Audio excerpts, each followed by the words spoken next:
Dans un Mali toujours troublé par une situation sécuritaire instable, la présence française dérange visiblement de plus en plus.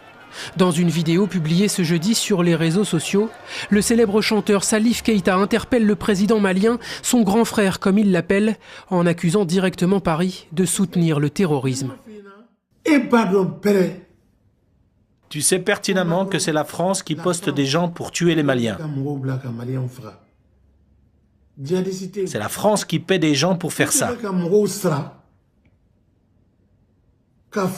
Pour ensuite faire courir des rumeurs disant qu'il s'agit de djihadistes. Tu sais bien que c'est la France. Le chanteur propose même à Ibrahim Boubacar Keïta de démissionner s'il ne se sent pas capable d'assumer ses fonctions sans peur. Salif Keïta reproche une prétendue soumission au président français Emmanuel Macron. Un gamin comme ça. Des mots qui font naturellement réagir.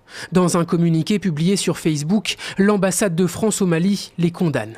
L'ambassade de France dénonce avec la plus grande fermeté ces propos au caractère infondé, diffamatoires et outranciers.